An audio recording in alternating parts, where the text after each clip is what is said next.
Hi, everyone. Hi there.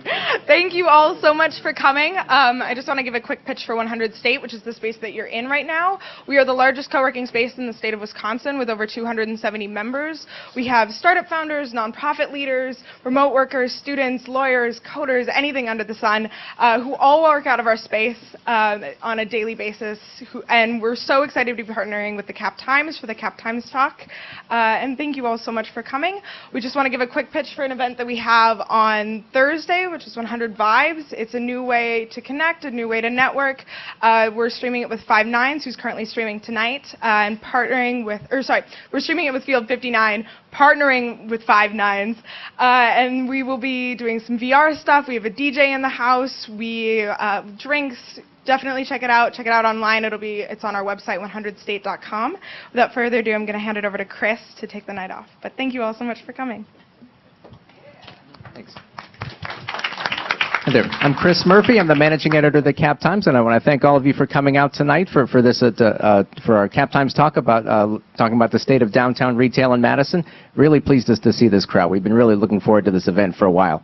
In just a minute, I'm going to turn it over to our moderator, Abigail Becker, who will introduce the panel. But before I did that, I want to give a big thanks to Claudia and Greg and Brent and everyone else from 100 State. We are organizational members here, have been since August, and I can't say enough about how cool it is to be part of the community here. This is our 11th Captimes talk, but our second one here, and we're looking forward to coming back for other ones in the not-too-distant future. About tonight, Abigail has questions for the panel, but there are ways that you can participate too. If you are using Twitter, you can tweet at using the CT Retail hashtag or tweet at Captimes, and I can see questions that way and bring them up to Abigail. I've also left note cards at your chairs, and I'll be around in about a half hour to pick those up. And we'll also have a little bit of time at the end of the night for a couple of people to ask questions directly of the panel. But without further delay, I'm going to turn it over to Abigail, who is our city government reporter and who has been covering this issue very closely. Please give her a warm welcome. Thanks, everyone. So as Chris said, I'm Abigail Becker, and I'm the city and county government reporter. So thanks for everyone on this panel for being here. I'm just going to quickly introduce everyone, and then we can jump right in. So to my immediate left, we have Alder Maurice Cheeks, and he is serving in his second term, representing District 10 on the city council, and that includes parts of South and the Southwest side. He's a technology executive at MioSoft, which is a big data and data analytics company that's headquartered right here in downtown Madison. He also serves as a nonprofit board member for the Foundation for Madison's Public Schools, and he is also a proud new dad as of January. All right, and now we have Sachi Komai, and she is a lifelong Madisonian. She co-managed Little Luxuries for 5 years with her sister before opening Anthology on State Street, which is a paper and gift shop, and she opened that 8 years ago. This, fun fact, is also the store where Hillary Clinton stopped by on her recent visit back in March. All right, and Tory Miller. Tory Miller is well known here in the restaurant community. He operates 4 restaurants and is dedicated to using local, sustainable, and organic ingredients. He grew up in Racine, worked in New York, and he's a James Beard Award winner. Yeah, so he knows a lot about good food. All right, so then we have Susan Schmitz, and she works with downtown stakeholders as the president of DMI, which is Downtown Madison, Inc. She's a Madison native and grew up in a retail family. Fun fact about Susan is that her great-grandfather opened a clothing store on the square in 1898, and she herself ran a men's clothing store at the Hilldale Shopping Center. All right, and last but not least, we have, second to last, we have Mark Woulf.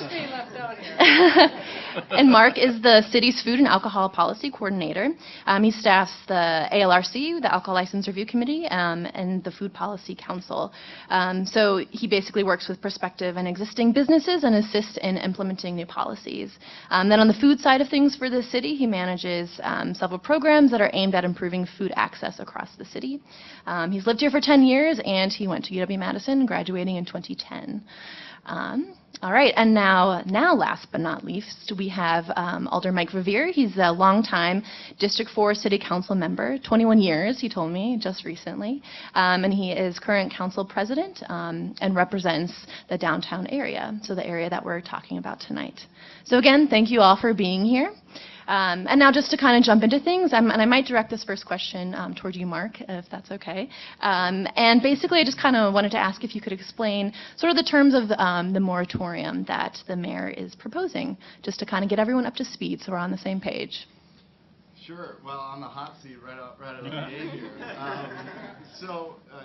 Well-publicized, Mayor Soglin is interested in a moratorium. It's obviously a strong word with strong connotations for the downtown, and it would be for a limited time. A little bit of background. We've been struggling with the issue of retail mix on and around State Street for a long time.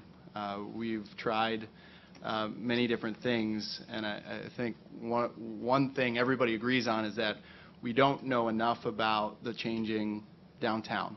We don't know enough about the commercial environment. We don't know enough about our new residents that live and will live in many of these high-rises. So we will study that. We need to study that. We are just starting that process as a city with a consultant. We hope that process will take about 6 months or so, and then will culminate in a series of what we hope will be useful recommendations across for not just the downtown area, but perhaps applicable to other areas of the city. That will go through the Madison process, so we expect that at the end of the recommendations and vetting those recommendations that may take up to 2 years. I think the debate is what to do in that interim time period. The mayor feels very strongly that we should make an intentional decision about what we do and not just essentially wait for that study and wait for that debate to happen sometime down the road, that we should have that discussion now.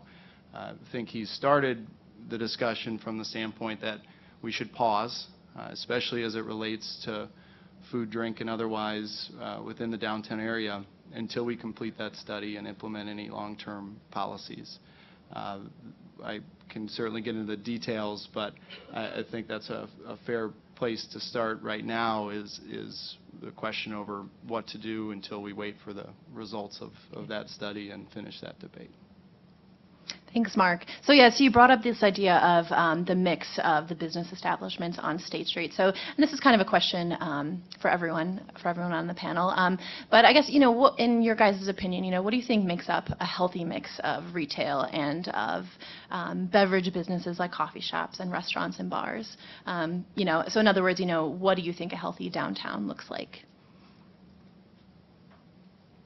And anyone can jump in. Okay. Yeah. Well, I'd like to say that to me, a healthy downtown is it's available and accessible to all ages at all hours. So whether you have kids, parents, families coming down in the daytime, and then maybe the young professionals after work, going out for drinks and going out for dinner. I just think it would be kind of a shame if anyone ever said, oh, it's all bars down there, I'm not going to bring my kids down there. I mean, for the first 2 years that we were open, every day was take your daughter to work day. So I brought my daughter in with me, and I had a babysitter come and she'd take her to the Capitol and to the Children's Museum, and now she comes down quite often, and it's perfectly safe. I think we really enjoy spending time there, and I think it would be a shame if there's really nothing for us to enjoy downtown. Thank you. Anyone else want to take a stab at that one? Well, I mean, I think that there needs to be a lot of diversity in order to have a healthy downtown, but not yet. And it is like age specific, I think, and family specific to Madison. I think that there, like, as a dad with 2 kids, I have like a 6 and a 2-year-old, and like, if you give me like one option of doing something on a Saturday with like a kid-centric thing, I am going to it. And so is like literally everyone else. There's like thousands of people at like, kids in the Rotunda or like kids at the Children's Museum, just kids running around the Capitol. And, like the running joke amongst chefs, like we would love to see like a Lego store or like, like a Disney store or something like that, like as far as like retail to be like an anchor, as well as like, I mean, it's nice to have like the Under Armour coming or like the tailgaters. Like I haven't really been in I don't get out much, so I haven't seen like a lot of the changes that are happening, but I think you know, to me, it is like, if you're going to ask like what a healthy downtown is, I think it has to be more than just restaurants with that want to be bars, or bars that want to be restaurants, or like everyone wants to sell tacos. I mean, tacos are awesome. I love it. But I wouldn't argue with more like, tacos. You can't just open a bar and be like, well, we also have food, so you can come anytime and you can bring your family. But we basically are a cocktail bar, or like we're basically, you know, I think like with the, you know, the advent of the hipster cocktailing that has happened over the last 10 years or 5 years or so, I think it masks a lot. Like I remember going for our first liquor license, and at the same time there were people like trying, like there was a place on State Street that was also trying to expand their business, and the hot topic was like, there's already a lot of bars on State Street, and like you guys want to basically just add more bar, you know, and not us, but like this other business.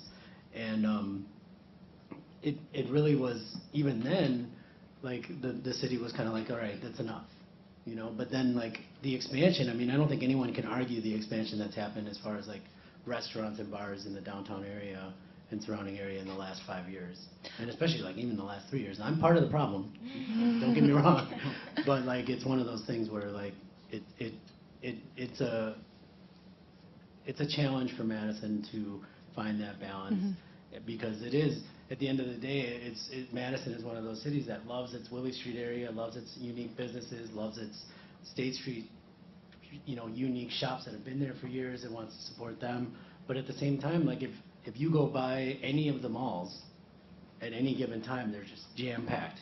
I have my chef friends like drive by Westtown, they're like, well, why is everyone at the Cheesecake Factory, or, you know, Texas Longhorn Grill, or whatever that place is called, or like lined up for Chick-fil-A. I thought we hated their politics. You know, Facebook told me not to eat there. But man, that chicken is delicious. You can't stop yourself. So it's like Madison like wants to say all these things, but it's like this secret thing that's like in the closet, is like, man, I really got to go to, you know, Target every day, or I really got to go to, you know, support those big box stores instead of coming downtown, because like what's down there?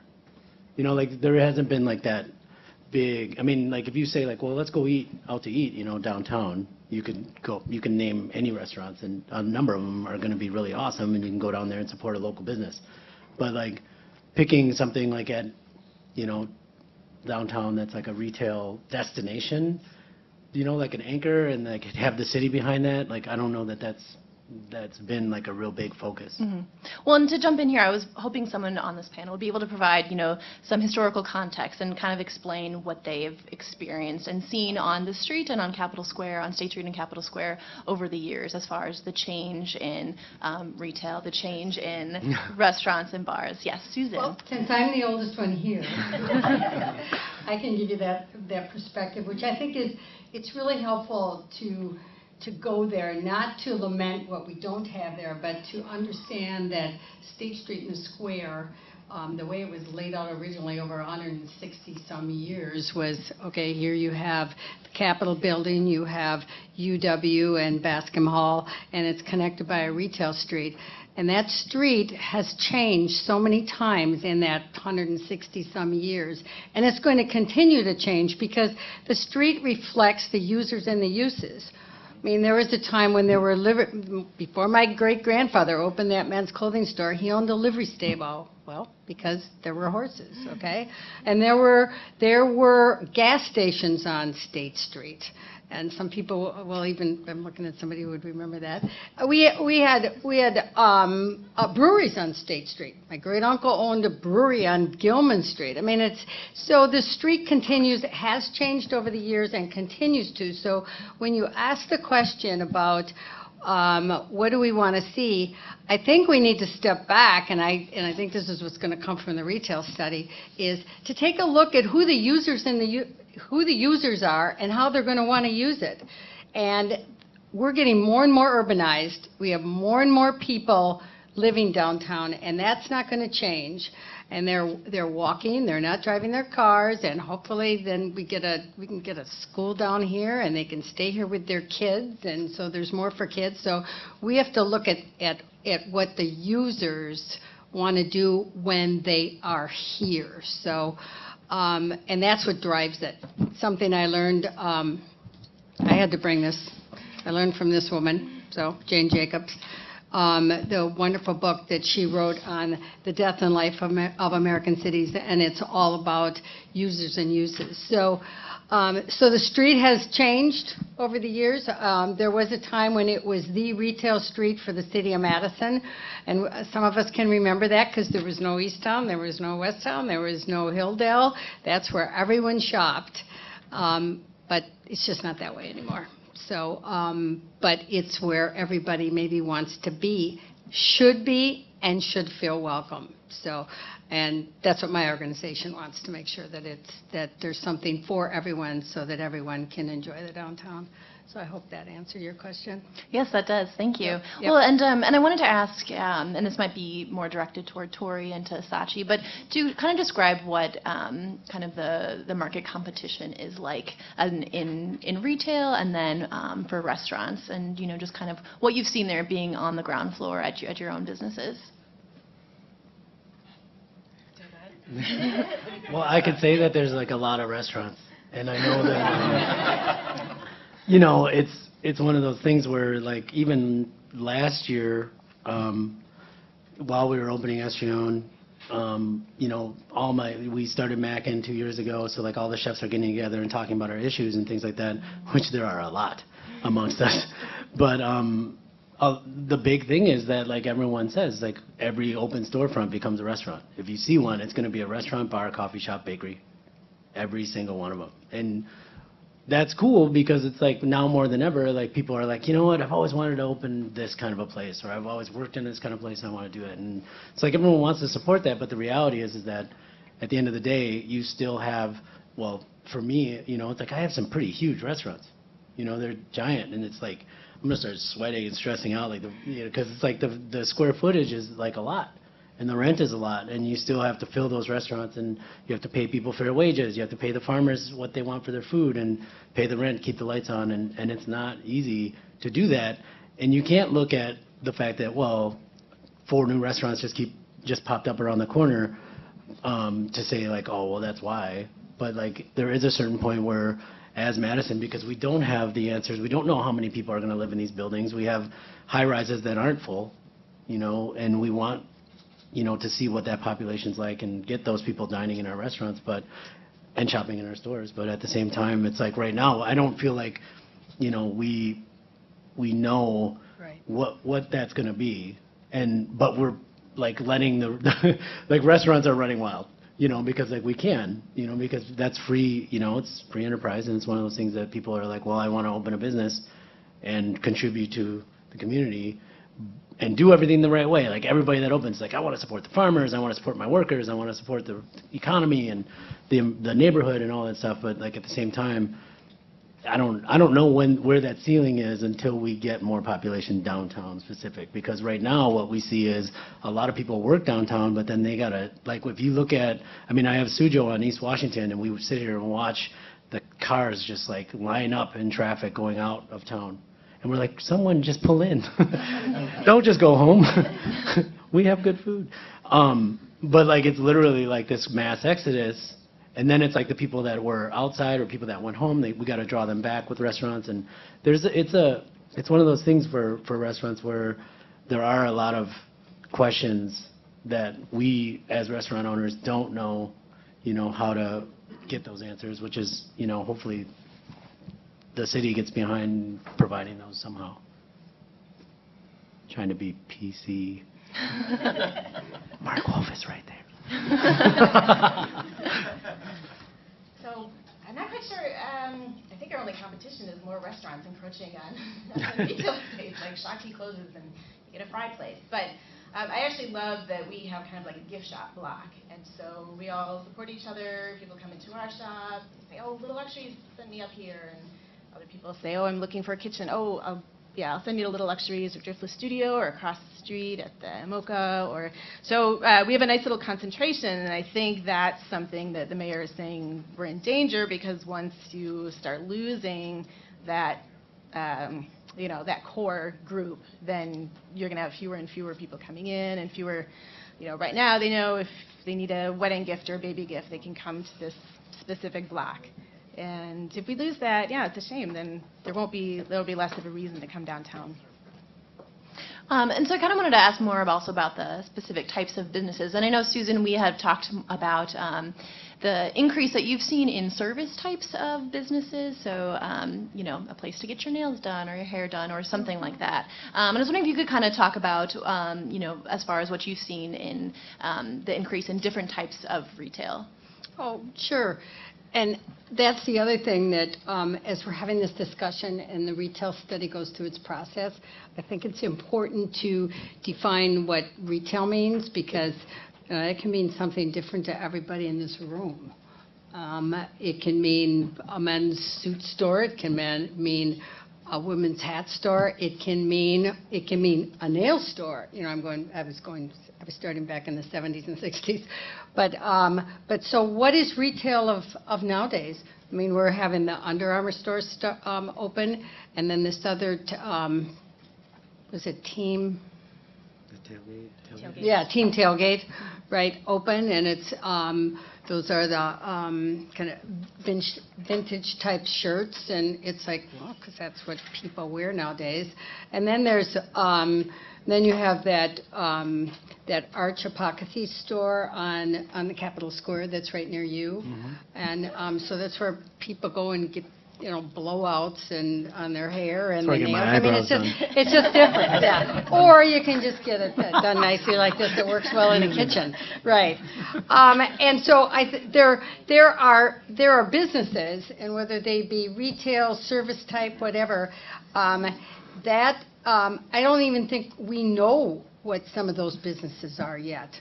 I mean, they're popping up all over the place, and they're different. They're just different because the people that are attracted to downtown, of course, there are the baby boomers like myself, but the millennials, et cetera, they're living their lives differently. They're spending their money differently.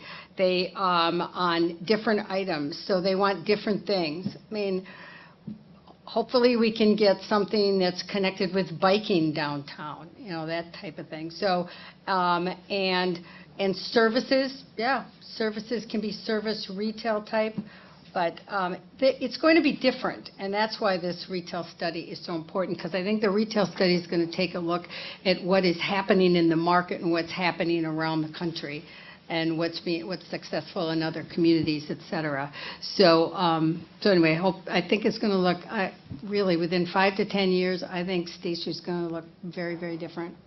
Defining retail is an important thing, too. To Susan's point, actually, Tory made an example. He said, you know, I'd love to be able to bring my kids to a Lego store or a Disney store, right? I mean, when you think about what's underlying that desire, that's experiential, right? That's something to do with your family. You may or may not spend money there, and Disney knows that, and Lego knows that. That's a major trend in retail across the country, and you know, sort of this experiential retail, acknowledging that, you know, for a major brand like Disney or Lego, they don't care if you end up buying Legos online or in the store. They're creating a brand experience, right? So that's something that I think, you know, as we think about a healthy downtown, a mix of retail or service or food, all of these things are about experiences, and that's part of the shift in demand, in desire. That's the definition of healthy retail is a fluid one. Certainly, we can acknowledge that it's moving towards experiential. And before we move on, I just wanted to say that Chris can pick up your comment cards if you have any questions. And I'll pass them up to me, and then hopefully we can include them in the conversation. And I'll look at the hashtags. Yeah, definitely. What is it, CT Retail? Yes, the hashtag is CT Retail, so feel free to tweet about this. See what I did for you there? Yes, thank you. Thank you.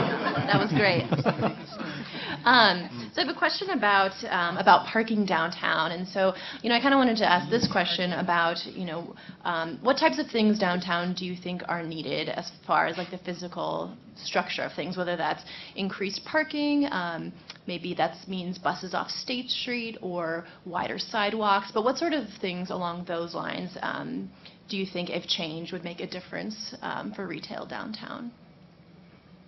Ooh. I don't know, man. I don't want to dominate, but oh my God, this is my life. But you go ahead. No, Tori, I hear just what think you're it's thinking. like, so, I feel like there should be parking, but I also am one of those people that am amazed when people are just like absolutely confused by downtown. Yep. They're like, oh my God, the one-ways. You know how many one-way? It's like, who doesn't have GPS, man? Like, figure it out. I just don't get it. Like, I really, really don't. My family will not, they're from Racine, they will not, they're like, well, they'll like pull in and like walk up East Washington or something. They're just like not doing it. And I think like it's like this, it has this stigma, but it also, you know, I feel like there should be more parking, but I also kind of feel like there's a lot. You know, when I tell people, well, you can go to this lot or that lot or this lot and have access, you know, I feel like Madison as a city is, I mean, this might be a shock to some people, but it's like it's fairly cheap to park in the downtown area as far as like what you know, how we charge here in the lots and in the on the street, but especially now with the electronic parking and everything, like I think it's so awesome. But I think that there could be some marketing as far as like, it's not that crappy downtown. You know, it's easy to get around. Turn your maps on or whatever. I don't know. I feel like it's one of those things that it's at peak times. Yes, of course, it's going to be really busy.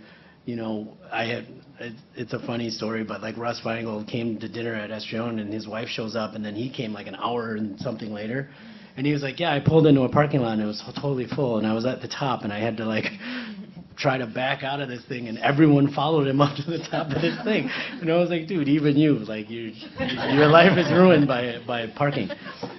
So like I don't really know, like I feel like there's always a need, especially if you're going to add all of these, you know, high-rise buildings, and they'll all have their own kind of parking situations, but I think it's definitely something as a city that we could look at and hopefully help. Well, and I think something that you're getting at there too is, you know, kind of maybe the tension between, you know, looking out for the current residents of the downtown and making things, you know, easy for pedestrians and, you know, maybe going to a store on State Street to get, you know, everything you might get at Target, like your shampoo and your, you know, your hairbrush or toothpaste or whatever. But then also for, you mentioned, you know, your family coming in from Racine and, you know, that difficulty there. So then making sure that the downtown is easily accessible for visitors who want to spend a day or a weekend downtown. Yep, I think you're absolutely right. You just said a lot, and it has to do with access for all people to get to the downtown. So we actually need to look beyond parking, because parking doesn't drive anything. Parking is parking. It's a place to put your car. But we need to look at at transportation to the downtown, and so that it is more accessible to everyone, and that helps the retailers. And we probably should be looking at something a plan with park and rides, so you park once. You could spend the whole day downtown, then you could park at a place, and then there's shuttles are just we're not going to have a trolley system, but people movers? Yeah, just people movers to move people around. We already have B-Cycle, which is helping a lot. But not everybody does ride a bike, and we do live in the winter environment. But to have smaller vehicles moving people around, I think that's really coming, because I do think eventually, I think it's going to be the will of the people, and hopefully that works, that the buses will probably be off the square and they'll probably be off State Street, because they don't fit anymore. They don't fit in that pedestrian way. You have people sitting outside eating and drinking coffee and stuff and enjoying beverages, and so you have those big buses coming by. And to have the downtown more pedestrian oriented I think is what's happening, and I think people are going to demand it. And so how do you do that? So you get people on the outer parts having a place to park, and then they could park. I mean, sure, they'll pay, but they could park all day if they want. And then they don't have to worry about their meters, and they can stay all day downtown. Did anyone else That's have my anything to vision. add? Yeah. Abby, I'll concur on this point. Okay. And looking at the history of the almost over 2 decades now that I've had the privilege of representing much of the downtown and City Hall.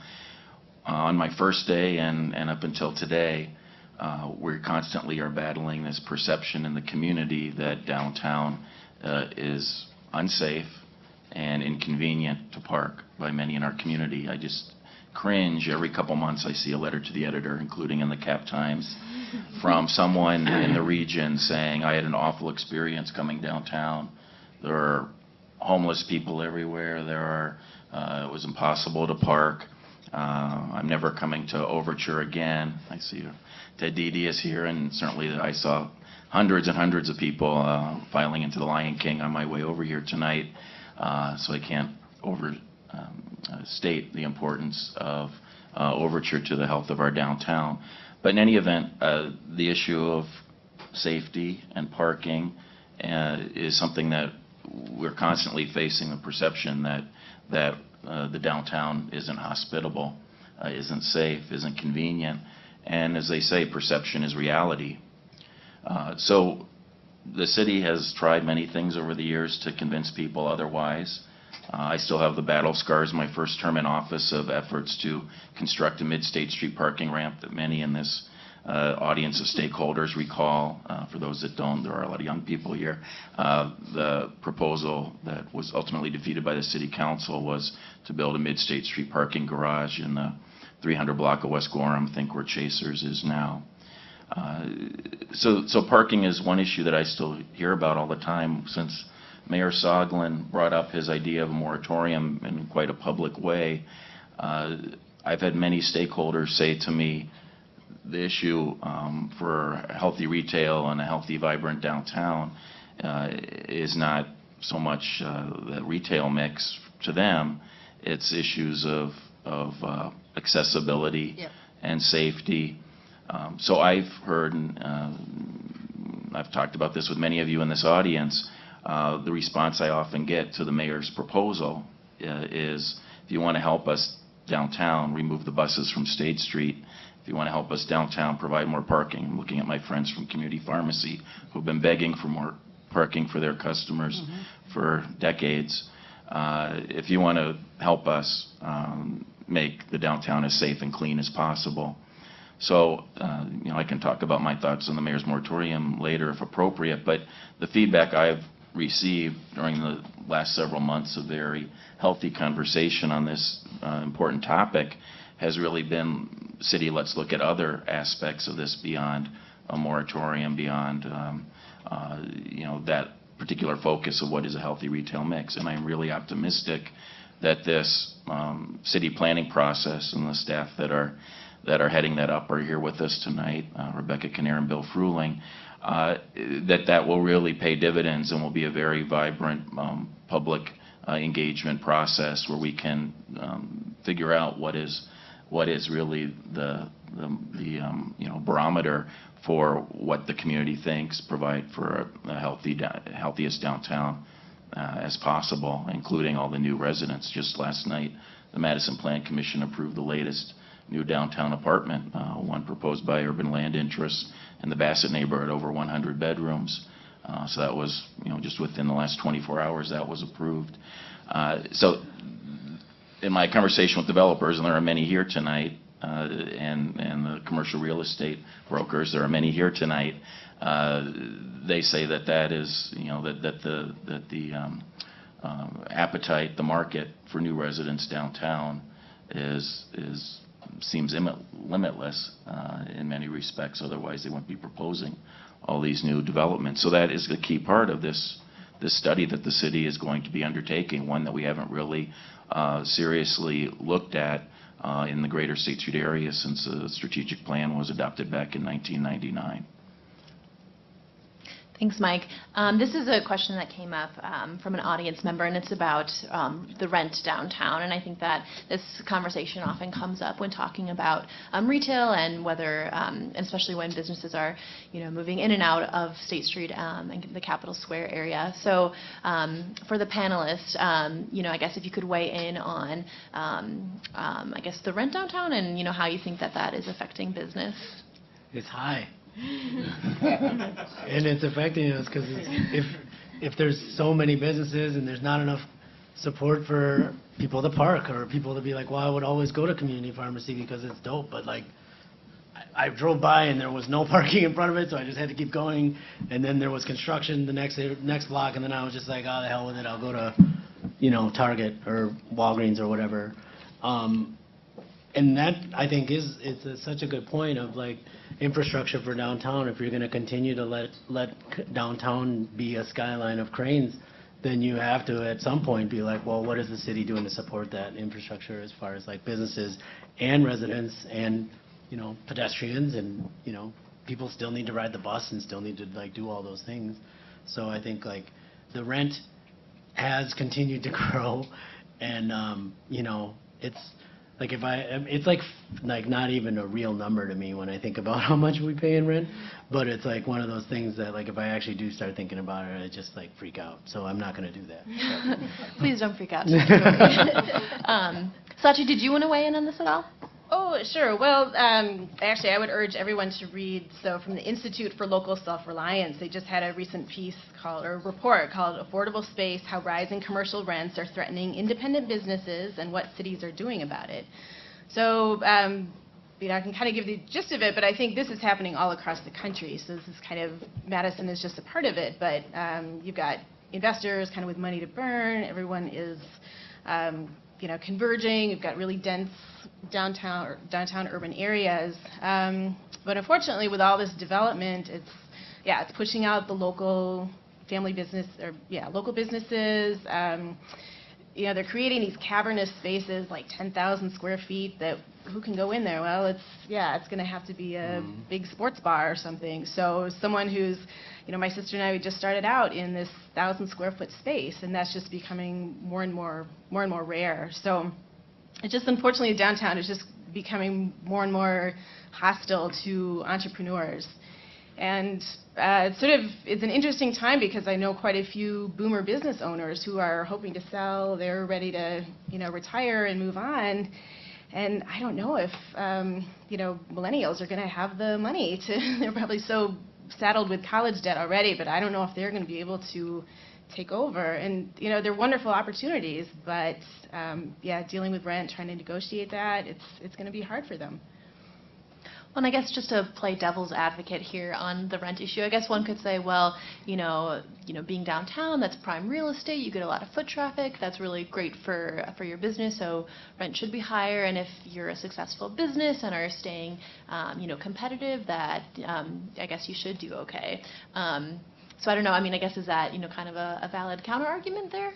It is. I think, I guess what I'm just a little alarmed at is unfortunately, the people who can pay that higher rent, more and more it's becoming the national chains. And I think we're just losing the local character. And once that's gone, there's, not enough. I don't know. The city kind of loses its soul. I think just on that point, it brings up... It brings up a really good point. And I think what cities are doing across the country are saying if we can invest in things like affordable housing, we dictate that a certain amount of housing is set aside so that it is affordable in downtown areas, that we're not just setting off pockets of the city, that why can't we invest in affordable commercial spaces? Now, we can do that in a variety of different ways. One is to set limits on the frontage. So, as Sachi mentioned, that national retailers tend to be able to afford those large spaces. Now, it's a balancing act. Large national chains, retail national chains aren't inherently evil. Just like food and drink, new restaurants aren't evil. It is a balance. I think the Under Armour example is a good one. That is something that can help that block of State Street. That's a win. But we have to proceed carefully with that type of national retail. I think the risk we run is that, you know, look, everybody wants to jump to say, well, we understand the millennials. I think there's certain things we do understand that we don't need, and I'll take some pressure off of our plan department. The retail study will tell us a lot of things.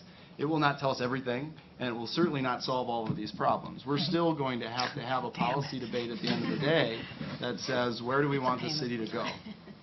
And we have to have that discussion not just tonight, but proceeding out into the future. And we can learn a little bit more, and it will help us. It will help base our decisions in good fact. but it will not solve all of these problems. I think what we know is that if we push out the small local retailer by not intentionally moving forward and trying to preserve those smaller spaces, trying to have city programs. We have a city retail program retail improvement program we just implemented that is an example of how we can help. It's not going to solve all of the issue either. The grant program? The grant program for Right. interior improvements. Point is that we have to be mindful that one or two national retailers may be good. It may bring more activity to that area of the street. You go to Under Armour, you may pop into a couple local retailers. But if we allow, especially with new development, these large national chains to move in and not think about that before we approve these developments, even while we're waiting for the retail study, it loses its unique character, as Sachi said. I think one thing that is the fabric of Madison, and we hear this from people that live downtown, that want to be downtown, and we hear this from people that have the perception that downtown isn't the place for them anymore. As Alder Verveer said, that's the reality to them. They don't come downtown. They're in their cars on their way out of town. If we don't preserve that unique character, it becomes any town USA, and you can't return from that. Cities have a very hard time going the other way around. We're in a great position where we haven't lost yet. There's some strain and some stress, but I think the discussion and what everybody, I hope, has in mind tonight is how do we make sure we keep that Madison quality. And we can debate about the ways to do that, but I don't think we have to wait for the retail study, and we shouldn't assume that study and the results of that study will solve all of those problems. I mean, you have to take into account like how much people shop online, and then it goes back to the experience of shopping, and also accessibility and usability. If you don't have all those things, like if you can't use it, if you can't get down there and you can't park anywhere, and then it's like, and then you don't know where to get what you want or like whatever you're looking for, then it's like, yeah, I'll just get it online, or like I don't have time to like deal with the parking or the shopping or the walking all over, whatever it might be. I think that's a challenge that we're going to have to look at in that study too, of like, it isn't just the fact that there's too many restaurants or too many retail or not enough retail or like whatever it is, because like you can get a lot of stuff delivered to you, online and stuff like that as far as like food, but the experience of dining is something you still have to go out for. Where it is like retail, it's like if I'm buying a thing, I could buy it and if I am on Amazon Prime, I can get it tomorrow. And like I didn't have to do anything. So I think it is like up to Madison to support the businesses and draw that, and have that accessibility for consumers and for guests of our town. And it's man, you guys got a lot of work, man. I don't envy you, man. Well, Mark, you mentioned the Retail Improvement Grant Program, and so this is a kind of a combination question from one audience member. But I guess what kinds of collaborations exist between retailers and restaurants and developers and those that rent their spaces? So I guess what kind of like this question was written, what kind of collaborations are there? Is there anything else that the city is doing to sort of to assist retail and to maybe help new business owners who come to the downtown? They have the city has two grant programs: Facade Improvement Grant Program and the Retail Grant Program, which is positive, which you can and Alder Verveer helped crafted a lot of that, so I'll let him speak in more detail. But the Retail Improvement Grant is fairly new. It is for interior improvements to retail space. The Facade Improvement Grant was for those exterior improvements. So we are seeing a couple applications already trickle in just in the infancy of the program. So I think there's definitely a demand out there. That's one tool. Like I said, it won't be the only tool. I do think we have to look at other ways to support retail. Yes, on new construction and those type of limitations, but also in helping retailers with their online presence and making sure they're competitive there as well. So I do think it's more than just those physical improvements. It doesn't help with new businesses, but it does help with those that have been in existence for a while and need an upgrade. Yeah, I can add just a couple of points on the specifics if the audience is interested. The Facade Improvement Grant Program's been around for since about the year 2000, and there have been numerous grants in the core downtown area of which we're talking about tonight. I mean, I could name buildings. So that has been a big success and extremely popular. The Retail Improvement Grant Program, as Mark articulated, just got off the ground. We haven't had our single grant yet approved by the City Council. I was hoping that Community Pharmacy, frankly, as I keep looking at them right in front of me, might be the very first one. So it literally is in its infancy, and it is geared only, it's tailored only for the downtown, using the downtown State Street Tax Incremental Finance District as its funding source. It's only allowed for non-food and beverage local independent businesses. And one of the things that we've discovered in the few months since the program's been off the ground is how do you define local independent businesses? And we feel we probably need a little tweaking of that definition. For example, if some of the owners reside outside of our area, but you know, when you see a kind of thing, they're definitely independent. They're not a big box retailer owned by a multinational corporation. So anyway, I'm very bullish on this Retail Improvement Grant Program. I hope it'll make a difference. As I talk regularly at Business Improvement District board meetings and Greater State Street Business Association meetings, there seems to be a lot of keen interest among merchants in utilizing this program, and for that matter, their landlords. So I do hope that it'll pay dividends for us. But we haven't seen that first grant yet come to the City Council. Mm-hmm. And another question from an audience member was, how do we increase the number of non-liquor entertainment establishments? So more live music venues or you know, kind of anything along those lines?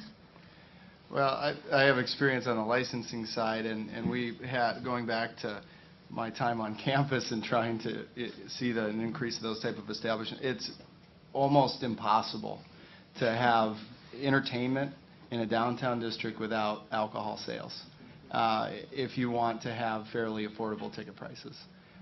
It's just one of those things where, you know, even if you are able to offer certain types of entertainment that may not, where your user may not want or need a glass of wine or a beer or a cocktail with the concert, it's very limited in scope. You really need those bigger shows that essentially you need the liquor revenue as the backbone to offset your entertainment.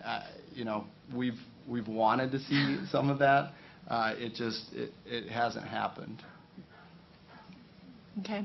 And this is a question for some City Council members on the panel. But I guess, you know, so as this moratorium proposal currently stands, you know, I wanted to ask you what you think about whether or not this has, you know, council support, you know, or if there's elements of it that, you know, are supported by the council. Well, you want to go first? I'm not on that council. I'm not on the council. I haven't spoken to anyone who flat out says, yeah, this is a good idea. And I think the reason for that is it's being presented as a point of opposition to something that's relatively unclear, right? We're saying we don't want liquor, and the question is, well, why? I mean, what do we want then? What do we want to proactively do? I mean, I think Mark started to make this point actually, which is there's an important discussion that we need to have as a city, as a council, as a community, about what do we want to be and how do we best serve our constituents, and not just those that might be interested in visiting downtown, but those that live downtown. You know, we have tens of thousands of people that live downtown that many of whom are being priced out of the retail market because rents are really high, and the type of goods and services that are being sold are more expensive than what they can afford, considering they're paying well over 30% of their income for rent. The type of restaurants might be inapproachable, you know, especially some of the really nice ones. And we also have a downtown that doesn't near reflect the diversity of our community, and particularly the diversity of our schools, right? Our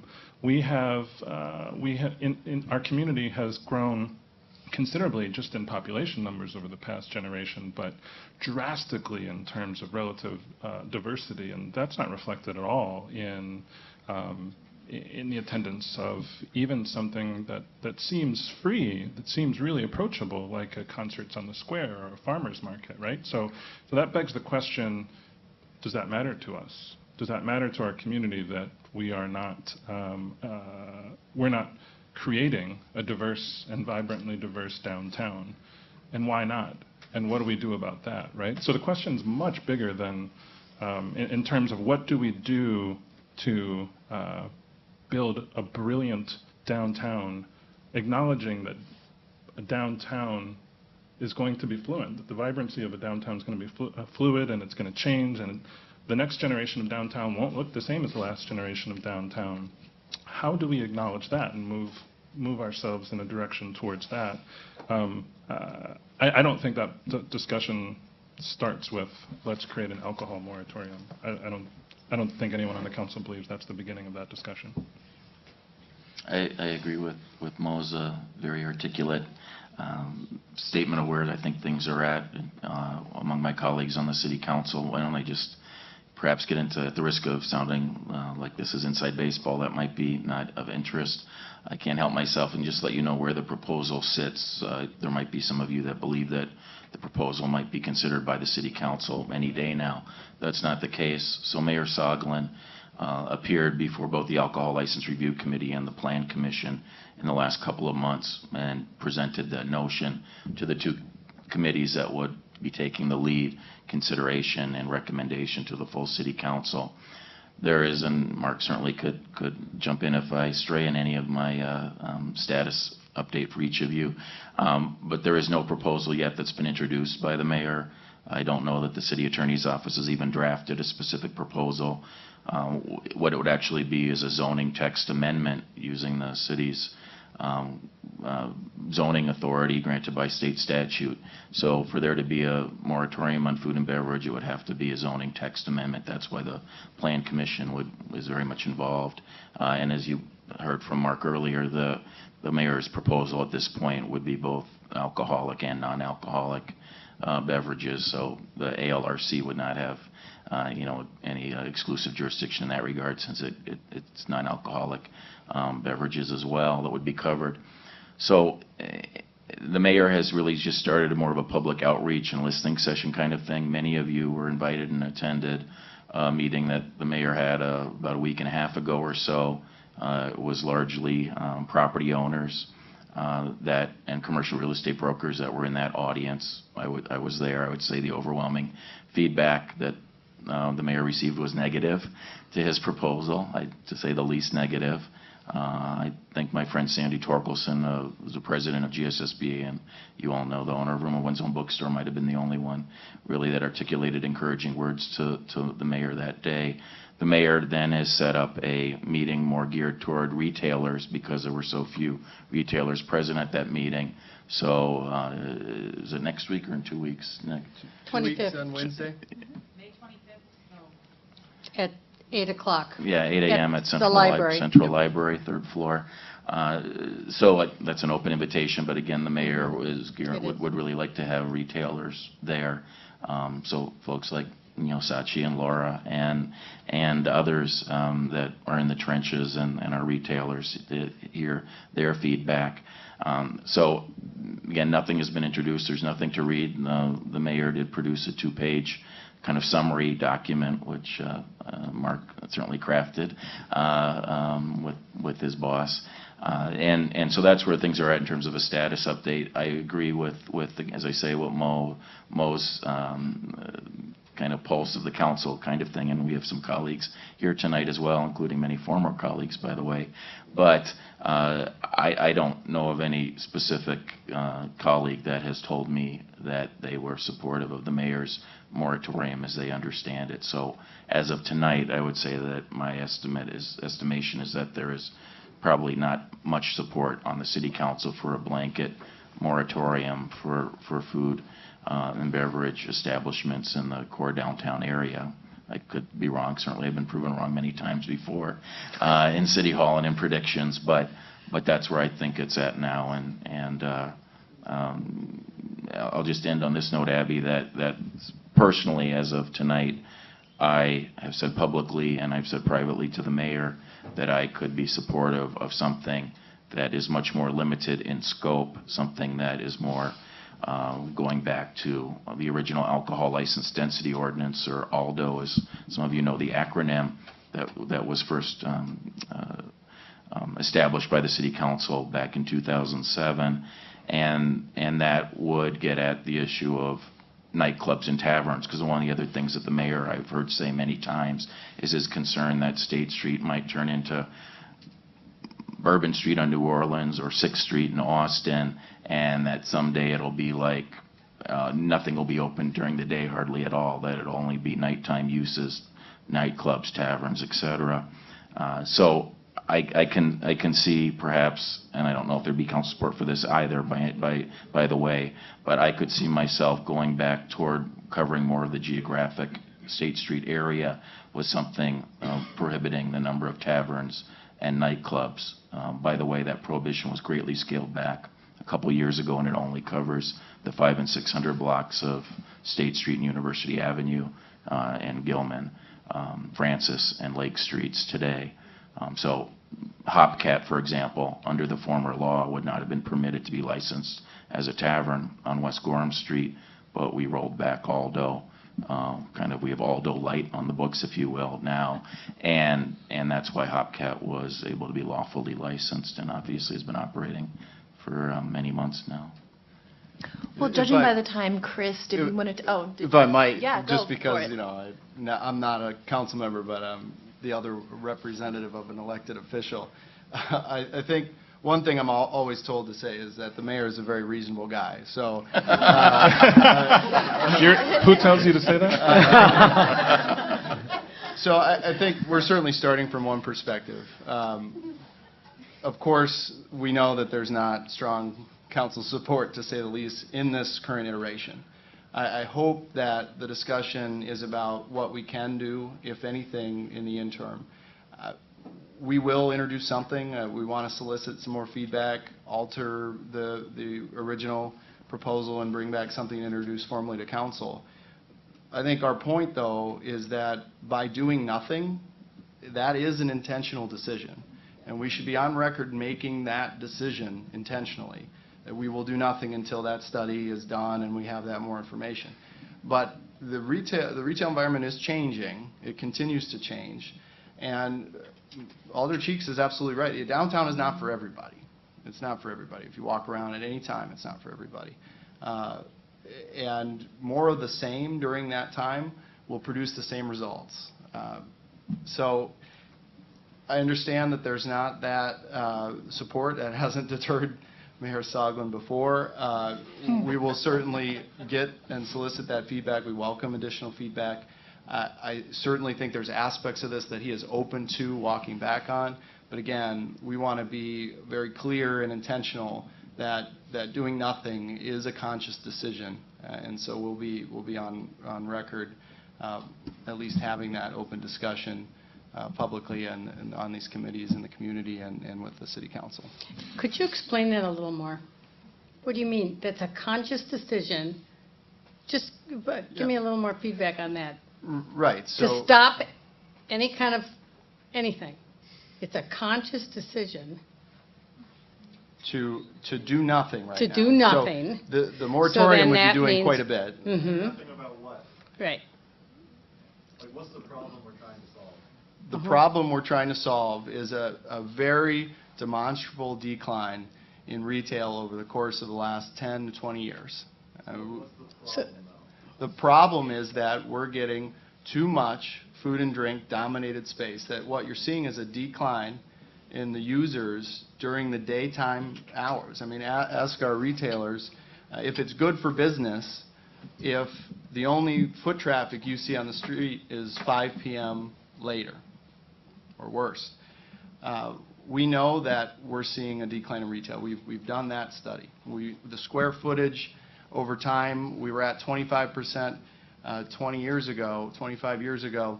We're at 50% now.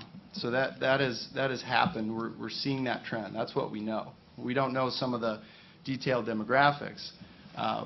What we want to do is say, let's put the pause button on those type of uses, those food and drink uses, until we know more and ultimately have a more robust policy in place. My point is that by defeating that moratorium or any interim strategy to try to hold that line, that is a decision. You're deciding that what the trend is now is acceptable for the near future. And if that's the will of the City Council, then so be it. But I think would hear from the community about whether or not that is acceptable in the next 2 years. But then that would stop any kind of alcohol license for 2 years. And we don't even know what combination that could be. I mean, if we don't want a high-capacity vertical drinking student bar, okay, that's fine. That goes back to Aldo. But otherwise, then for 2 years, it stops any kind of innovative ideas that calls for an alcohol license, and it could be something innovative. I think we're open to suggestions on how to craft this specifically. Okay. I think Aldo's a great example of a not perfect tool where it did not allow innovation. We got some proposals that we would have liked to consider that would be great additions. We've had great additions since Aldo was defeated or changed or placed on light form. We have restaurants that are on State Street and the surrounding area that were approved under Aldo, that on paper were good businesses, that the operator was in front of us in good faith saying, we're going to operate a restaurant. And they're nowhere near a restaurant. You don't see anybody in there until 10 or 11 o'clock at night. So that wasn't the perfect tool. Innovation's a tough thing. You can't legislate that type of innovation, but I think we're open to suggestions on how to craft this in the interim. Well, and luckily, we've got a pretty good enlightened property owners downtown. Absolutely. They can rent to whomever they want, and they might even become part of this discussion, and they can make those decisions. And we also have a business improvement district who can help with recruitment, et cetera. But I think that that's part of the issue is that, like, I mean, speaking from experience, you know, it's like I'm a cook, number one. That's all. I'm a cook, then I'm a dad, or I'm a dad, then I'm a cook now. But it's like when I first started out in this business, I didn't have any kids, and I was just like, all I wanted to do was make good food.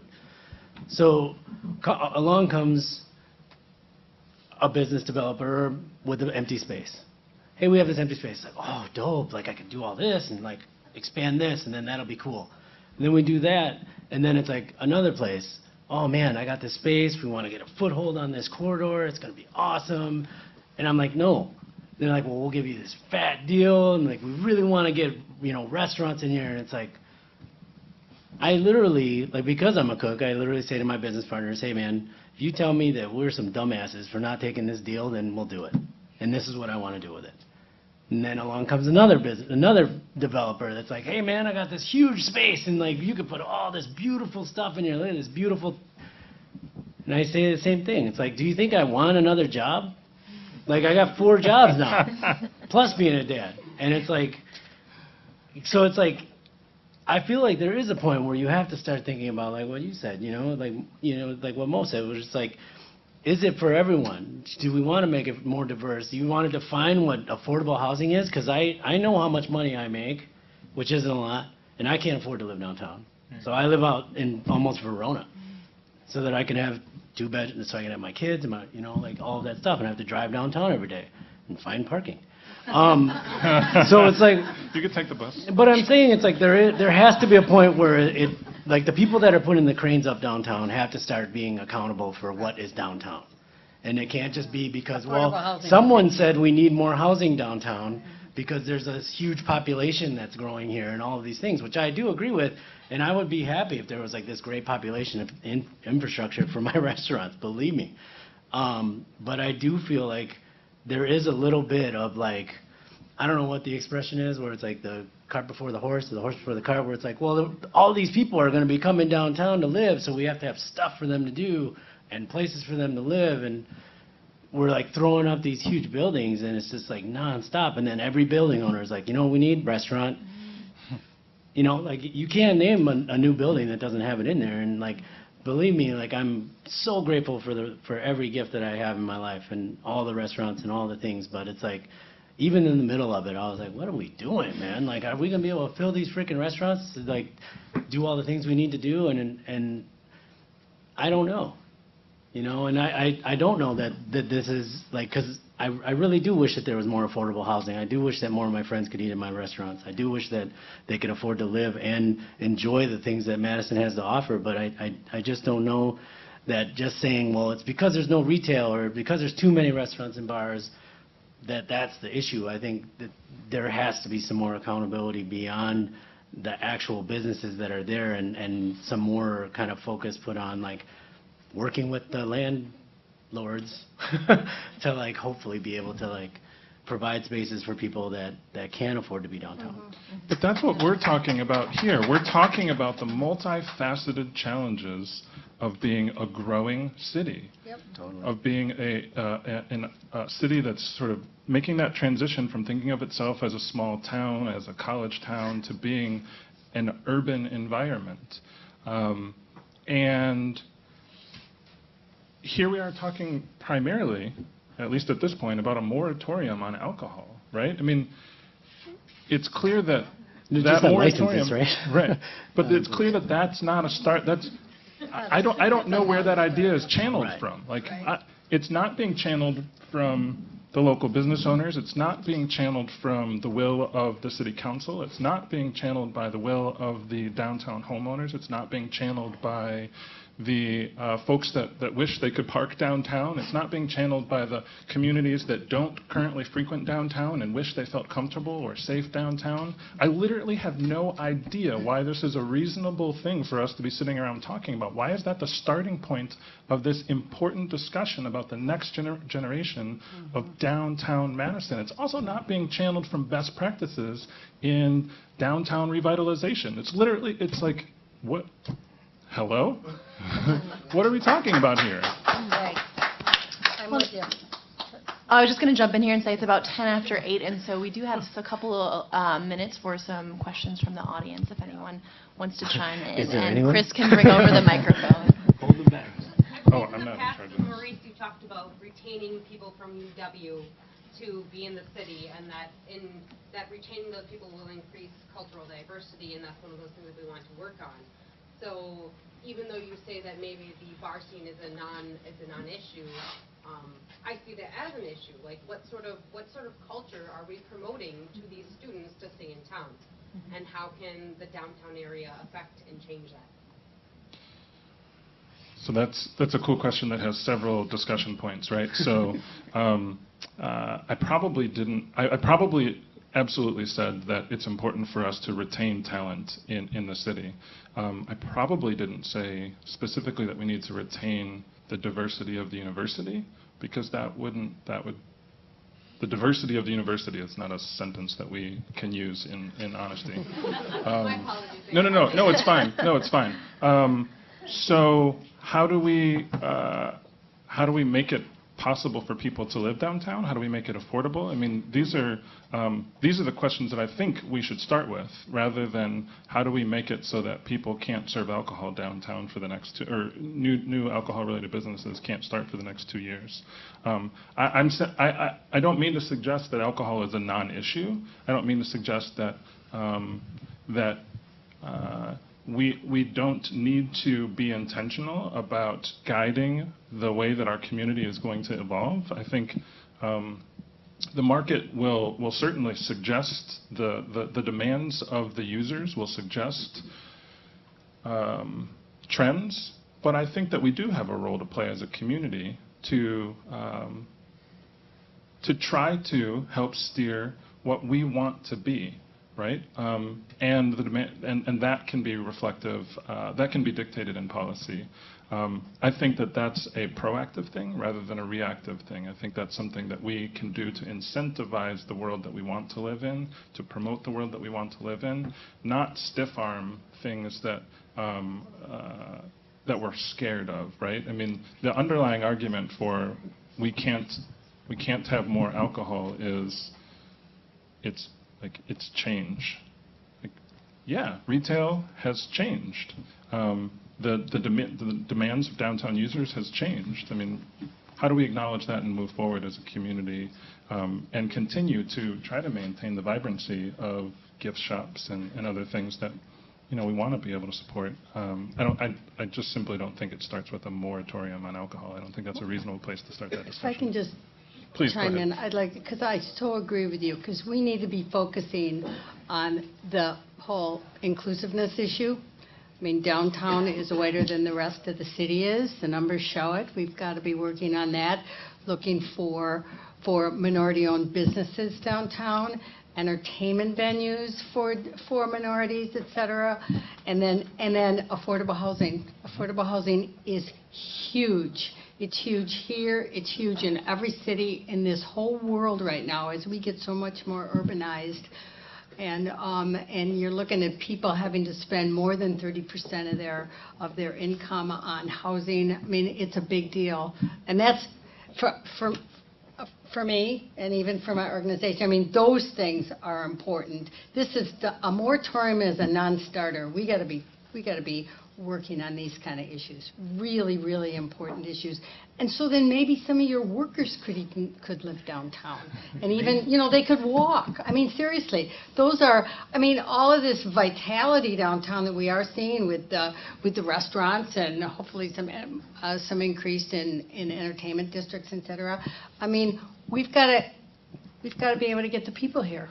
They have to be able to get here, and they don't have to pay $1 million for parking. I just want to say, I think it's a mischaracterization to say that this is born out of fear of alcohol sales. This is born out of a fear that we're losing the fabric of what makes State Street unique to Madison. That's if there's any fear involved, that's where it's coming from. And I disagree that this is a non-starter. It might be non-starter for some of the policymakers, but this is starting the conversation. And if it leads the conversation about what we need to do to make a better, more vital downtown, then great. But I also think that, again, by saying that we need to address, well, we can do policy changes and we should do certain things, I mean, these are all hypothetical. At least we're starting from, at least the mayor's starting from a place where we have a policy that will eventually be in front of the city council, and let's see what the community feedback is. Now, it might not be positive, but we should at least have that conversation intentionally and not just make assumptions about what people want and what people want to see in the downtown area. I think it's a lot of pressure to put on this retail study to say let's wait 2 years, because I think what you'll see is more change downtown that we didn't make a decision to invite before we get to the end of that process. All right, and we've got time for 2 more questions if 2 more people want to ask one.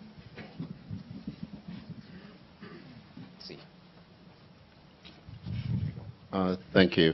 I've worked downtown for 35 years, and I've seen a change. We have a local business. We've seen our business drop by 1/3 in the last 4 years. So it's really hard. We've lost pretty much all of our customers who are lower economics because of the parking. I mean, it costs them so much money to park here, and if they can find parking. So, and our rent is atrocious. So there's no parking, and the rent is horrible, and we're losing business. So, I mean, that's where we're coming from. So we're in a kind of a desperate situation.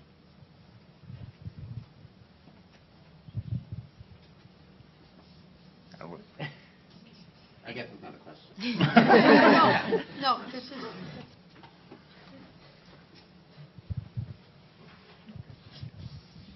Yeah, if I could just make a comment. I'm going to throw in a small thing here, and not the big issues. I go back to 1954 when I came here as a student and lived at 15 South Bassett Street, and spent my daytimes on the campus, but evenings and weekends were on the square. And it was a bustling place. It was a live place. It was dynamic. It was a wonderful place. Those that didn't live through it, as you and I did, the Schmitz, don't know. The stores down there, the entertainment down there, just everything. And there were restaurants and, of course, everything else, too. But you had 2 Renovum drugstores. You had the Hub. You had Manchester's, and you had Woolworths, and you had any number of things. Nam Yi down there in King Street, of course, was the great restaurant for Chinese food. And of course, you see it disappear little by little. It's one of those things that doesn't go overnight. It just fades away. and it had largely faded away, of course. And the main thing is the big stores, the big anchor stores, such as the shopping centers have. They always have a big Macy's or a big Gimbel's in the old days, or something like that anchors the shopping center. But the shopping centers did one more other thing. They provided free parking. And I want to throw into the mix just one little thing, very little, based on my reading of Jane Jacobs' book. I remember when Jane Jacobs' book came out, and you stole my thunder a little bit there when you held it up. I can't find my copy anymore. It's buried somewhere in a closet. I got a new one. Okay, oh, great. Wonderful, Jane Jacobs. She died not all that long ago. Right. At the age of 90, she died in 2006. Right. And she was an inspired city planner. And she wrote this book, The Death and Life of Great American Cities. And she analyzed what makes a city work. And she did it in a way that was provocative, radical, and disarmingly simple. And she pointed out how sidewalks were the greatest place in the world for kids to play, because parents would be sitting on the porch watching. The kids weren't 3 blocks away in a park where no one was watching them, and they got into trouble. And she went on with any number of things that people didn't realize. City planners would make a park someplace 4 blocks away, and isn't that wonderful? It turned out that many of the parks, for example in Philadelphia, they made 4 parks, each about a mile or 2 from the center of the town, and thinking that they'd be wonderful. It turned out that within about 10 years to 15 years, 3 of those parks, out of the 4, were nothing but dens of iniquity. Places for violence, for muggings, and for all kinds of things. Only one of the 4 parks ended up being a nice place for families and people to come. All these things she pointed out, quite amazing. I want to point out one thing, and along the spirit of Jane Jacobs, if I may. The parking meter. The parking meter started in the 1950s as cars became so very prevalent in America. And one city after another, beginning with the largest ones, began to put in parking meters. The city fathers no doubt got together and said, hey, we got a commodity here. We got a nice downtown. People want to come here. Let's make a little money off of them. So let's put in the parking meters and charge them a nickel or a dime. And of course that became 50 cents, $1, $2, and the parking buildings, of course. The shopping centers, meanwhile, built outside, and they gave you free parking. And all the parking you wanted. Downtown, you had to plug the meter and worry, did I put in enough money? If I'm done after an hour or 2, I have to run back and plug the meter. If I don't, maybe I get a ticket. So you don't shop so long out in the shopping center. You park there and you can stay as long as you want. Wander around. Oh, I think I'll spend an extra hour in this store. I think I'll spend an extra hour there. No worry. And the money begins to be dropped on the stores. I'm going to suggest, very simply, that if a person took every parking meter out of the downtown overnight and installed them in all the shopping centers around town, and the next day people woke up and realized they had to park, they had to pay out in the park on the shopping centers, but it was free downtown, I think you'd revitalize the cities overnight. That's awesome. I think that's about all the time we have tonight, folks. Thanks very much. I want to thank our panel for coming out tonight. Please give them a big round of applause. Can you feel it? And I want to turn it over to Greg St. Ford from 100 State for just a minute here. All lined up there. I'm just going to make a really quick closing statement really fast. So for those who don't know, my name is Gregory St. Ford. I'm the executive director here at 100 State. First, I want everyone to give a round of applause for themselves for coming out tonight for this conversation. Everyone clap it up. It's a big deal in discussing the future of Madison, the future of downtown Madison. We want to thank everyone for coming out. Thank you for the panel for showing up. Thank you for Phil 59 for streaming it live. So if you Phil 59 streaming it live. So if you ever want to watch this video, it's going to be on our website, 100state.com. Thank you to Madison Pro Audio for setting up the audio equipment. So a round of applause for them. And we have some pizza, thanks to a downtown restaurant. So Pizz Di Roma, Jimmy's over here, so he provided some pizza. So a round of applause for him. Thank you all for coming out, and we hope that we can find ways to partner up with any of the people in the panel and to continue the discussion in any way possible. Thank you all, and have a good night. Thank you to the Captimes. Yep, and thank you to the Captimes.